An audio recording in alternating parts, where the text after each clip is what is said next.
Welcome to the show, everyone. This is JR, founder and CEO of Social Market, here with another episode for the Social Ledger Report. We're going to talk about JP Bank, and this is from Well Insider on X.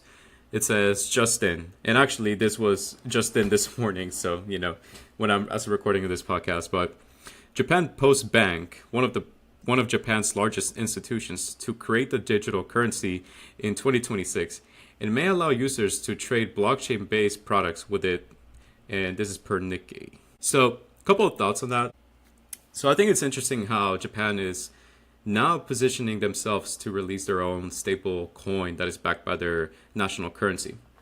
What's interesting is a lot of people don't know this, but Japan has kind of been ahead for a long time on the race to crypto adoption. And I say race because, when you have different countries, fighting to be ahead, that's when it becomes a race.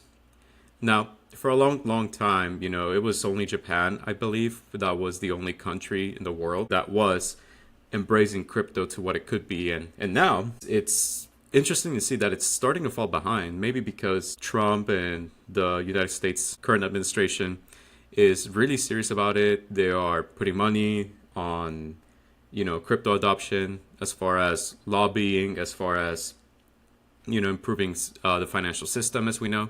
So really is interesting to see that Japan is trying to come back into relevance by releasing this stablecoin.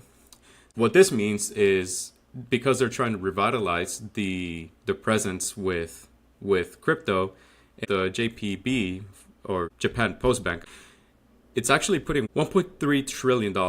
I believe that's in US dollars. It's kind of hard to find anything anywhere except for this article here. So, here it is, the digital currency to revitalize $1.3 trillion in deposits.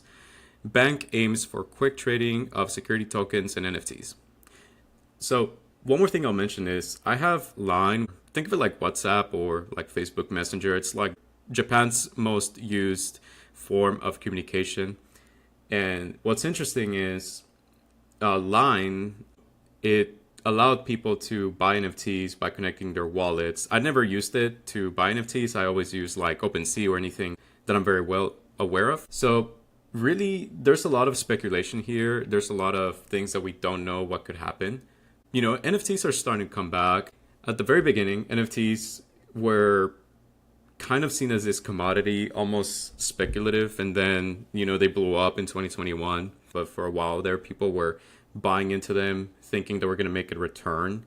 But along the way, people forget that this is just kind of like a piece of art. Line in Japan, I say Japan because of Japan Post Bank, but if they truly still believe in NFTs, who knows what could happen.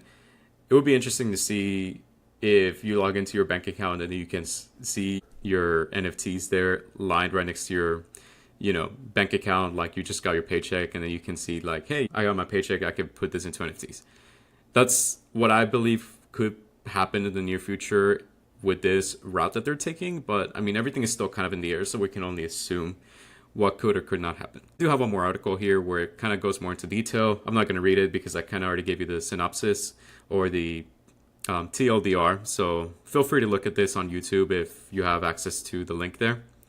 So that's pretty much everything to cover about JP Bank. Let us know what you think in the comments.